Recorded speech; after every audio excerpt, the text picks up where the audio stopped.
డబ్బులు ఎక్కడి నుంచి వస్తాయి సార్? అంటే సంపద సృష్టించాలంటే పెట్టుబడి పెట్టాలి. ఈరోజు మొత్తం వీళ్ళు ఉన్నారు, పెద్ద పెద్ద ఇండస్ట్రీస్ పెడుతున్నారు. సొంత డబ్బులు పెడుతున్నారా? పెట్టుబడులు తీసుకుంటున్నారు, బ్యాంకుల్లో తీస్తున్నారు, పెట్టుబడి పెడుతున్నారు, ఆదాయాన్ని సంపాదిస్తున్నారు, తిరిగి పే చేస్తున్నారు, ఆస్తులు సృష్టిస్తున్నారు. రేపు కూడా అంతే. ఒక project is a game changer. నీళ్లుంటే సుస్థిరమైన పాలన. ఈరోజు మీరు గుర్తుపెట్టుకోండి, రాయలసీమలో కానీ నీళ్లు ఇవ్వగలిగితే, ప్రతి ఎకరాకు నీళ్లు ఇవ్వగలిగితే దేశంలోకెల్లా నెంబర్ 1 ప్రాంతం ఏదంటే దానికి చిరునామాగా రాయలసీమ ఉంటుంది. ఇది నా యొక్క విజన్ అనుకోండి. లేదంటే ఇట్ ఈజ్ ఎగ్జాక్ట్గా it is going to happen. Sir మరొకటి, మీరు చాలా చిన్న చిన్న విషయాలు ఆలోచిస్తే మీరు అక్కడే ఉంటారు. మిగతలు వచ్చి నేను 1,00,000 కోట్లు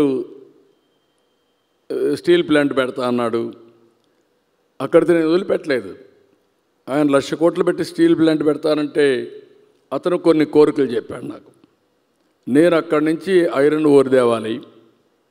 ఐరన్ ఓర్ తేవాలంటే ఎన్ఎండిసి మాకు పర్మిషన్ ఇవ్వాలి. అది కానీ లారీల్లో తేవాలంటే నాకు చాలా సమయం పడుతుంది. మీరు ప్రధానమంత్రి గారికి చెప్పి ఒప్పించి పైపులో స్లర్రీ తీసుకొస్తే అక్కడ స్లర్రీ వదిలిపెడితే వీళ్ళ ఫ్యాక్టరీ దగ్గరికి వస్తుంది. ఈ పర్మిషన్ ఇప్పించమంటే నేను పోయి ప్రధానమంత్రితో మాట్లాడని ఆయన కూడా చెప్పారు. పిఎం కానీ కుమారస్వామి మినిస్టర్ కానీ యాక్సెప్ట్ చేశారు. ఇప్పుడు వాళ్ళు 1,00,000 కోట్లు పెట్టడానికి కారణం స్లర్రీ ద్వారా ఐరన్ ఓర్ తీసుకొస్తున్నారు, ఆ పైపుల ద్వారా. ఇట్లా వేరియస్ ఇన్నోవేటివ్ ఐడియాస్తో పోతే తప్ప మనం తక్కువ కాదు, మన ఆలోచన విధానంలో తక్కువ ఉంది.